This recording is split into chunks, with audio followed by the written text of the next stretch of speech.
How you doing, guys, and welcome to another video where I'll be playing Dark Souls Remastered. This time I've moved on to the next boss, the Capra demon.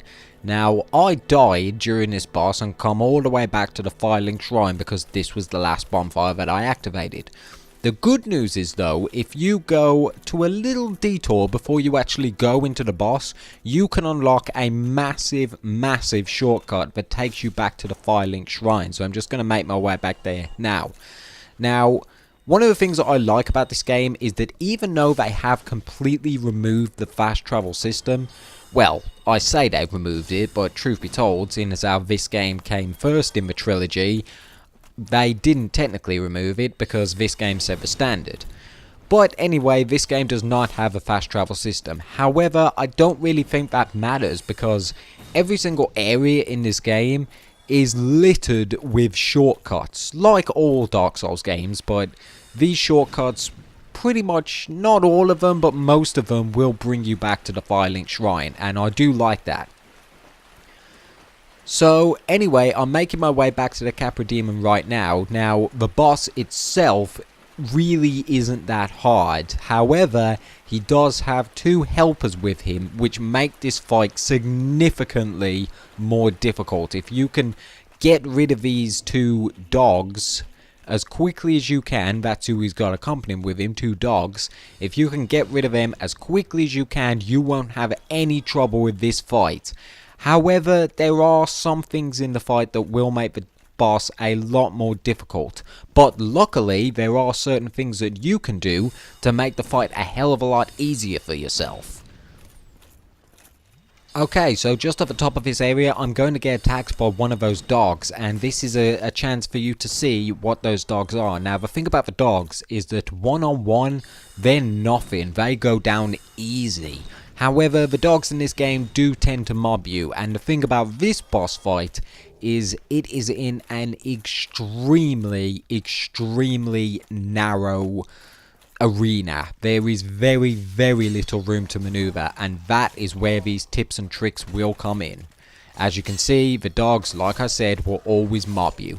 Luckily though, they go down in about 2 to 3 hits, depending on how strong and how upgraded your weapon is. So, there's the fog door to the boss. I would recommend drinking a flask, even if you're not that much low on health, topping up straight away. Now, as you can see, very tiny arena, and the dogs will mob you straight away. The first thing you should do is immediately run up these stairs and get to the very end.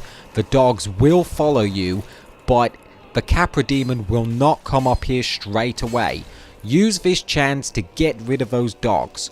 Unfortunately, because it's such a narrow area, depending on what weapon you're using, if you're using a sword like me, your sword may occasionally deflect off the wall, which will make attacking the dogs more difficult. Once you've done that, now you can move on to the actual Capra demon itself. Now, there is something you can do to make this easier. If you make your way up the stairs, roughly about halfway up, and if you wait until the Capra demon follows you and then jump off the stairs, then he will follow you. Now, when he lands on the ground, he will sort of crouch down onto his knee in a sort of landing animation, and he will be in this position for roughly 2 to 3 seconds, and that is a good chance to get some hits in before he can recover. So there you can see, that's his animation where he lands. Like I said, it doesn't last long. Again, probably only about 2 to 3 seconds. However, it is a good chance to get some hits in. Another good way to get some hits in is if you go up the stairs and he doesn't come up after you, then you can drop down onto him, and although you won't be able to get a full-on proper plunging attack, even just normal drop-in attacks will do significant damage to this guy. Now, if you've got a shield equipped which absorbs 100% of physical damage, then you will be able to block this guy's attacks. However, only try and block his attacks when he's swinging one of his weapons at you at any one time. When he does a move where he swings both the weapons at you, don't even try and block it. Instead, roll out of the way. Now, the main difficult thing about this boss is the dogs and the such narrow arena.